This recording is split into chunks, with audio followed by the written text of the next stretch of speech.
Rob, it's been an extraordinary night of conversations about how to do UGC, how to get engagement, how to even make your campaign go viral.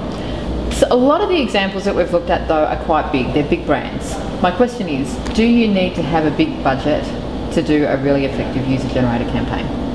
I think the reality for a lot of brands is the attraction of not having to have a big budget to do it. You know, that's ultimately why they go there, is because, oh look, I could do this on a shoestring and I get everybody else to do my campaigns for me and generate material for me. I think that's actually probably not true. I think the danger with that is there's always a human interaction. If you're going to instigate a human interaction, you need to support it from your side, and that tends to be manpower or people power. And I think that's one of the biggest issues that we see with user-generated contents that go south, is that they're just not watching. They launch a campaign like they would a normal above-the-line campaign, fire and forget, off it goes into market, and they forget that you've actually got to keep a bit of a tight hold, you've got to keep love going, you've got to maintain it, and most marketing departments, to be fair to them, aren't set up that way. That's not how we establish a marketing department. So I think that's one of the sort of budgetary issues of it. Yes, you can launch it, you can usually launch on a shoestring pretty well. It's only an idea at the end of the day, you can get a good idea up, you can get it moving.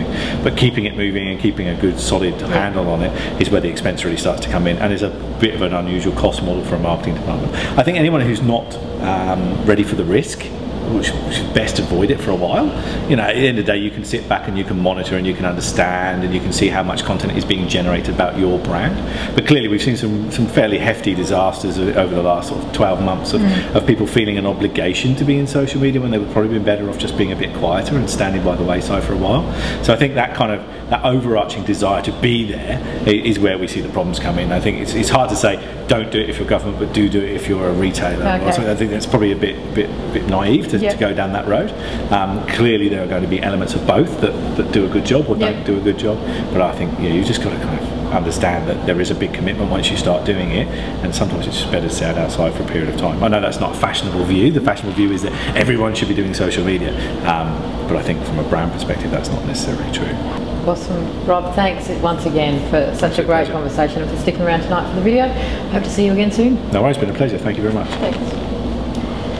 Sheldon, thanks for a fantastic conversation this evening. One of the things that we briefly touched on was, what do you think is the future of social media and this platform that we get to utilise to create and leverage user-generated campaigns? What's your fear when it comes to social media and the landscape that we're playing in at the moment? I'm a bit scared of going iPhone to iPad to laptop, screen. It feels like we've got screens like there most of the day. Like, it's bad enough we go to work and sit in front of a screen for how many hours we work, 40 hours, 50 hours a week. You're lucky, anyway. And then we go home and look at screens, and it just feels it's not what humans are supposed to do. So it's perhaps more about leveraging the platforms that we've got for connection rather than using the evil for good. Yeah, well, it's not evil, it's still exciting, and I don't want to be all cynical. Like, there's amazing tools, but we have to quickly, as humans, use it. As humans? You know, I think we're getting, the technology's disconnecting us, and we've got to use it to sort of reconnect. Cool. That's my hippie. Okay. That's my hippie. That's cool. I'm very happy for a hippie, and thank you very much for a somewhat philosophical outtake. Was that too philosophical? That was awesome. Thank you very much. Sam, thanks for a fantastic conversation this evening. We talked a lot about user-generated content and how to get it out there, how to make it go viral, how to get your fans and your audience to do something with it. That all presupposes, though, that you have an audience. Can you tell us, what do you do at Lorna Jane to build an audience on your social media channels? Anywhere that you have customers that exist at the moment, you have their data, go to them first. They're likely going to be your most passionate advocates. So that's a logical first place to turn.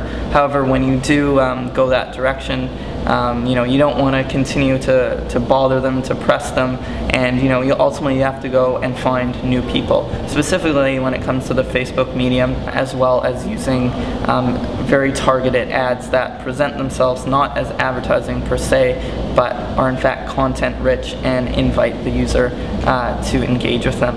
Lorna Jane has invested very heavily in their Facebook strategy.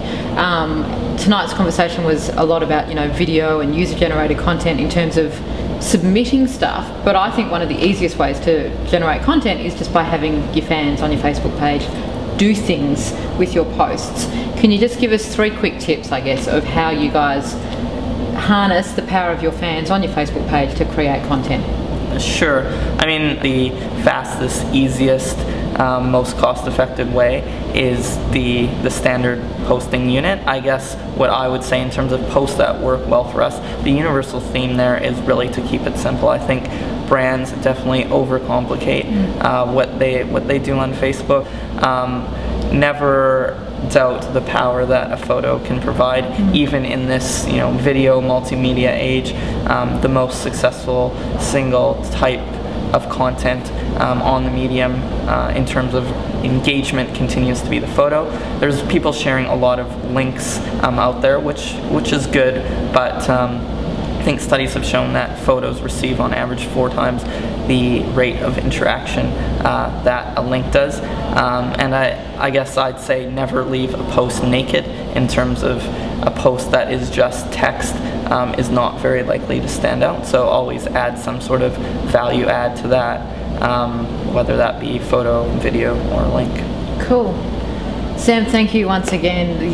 Your insights into the distinctions between what makes an awesome Facebook post and a not so awesome Facebook post never ceases to amaze me. So thank you once again for your time tonight. Sure, well, thank you for having me, and hopefully you learned something today. Thanks, Sam.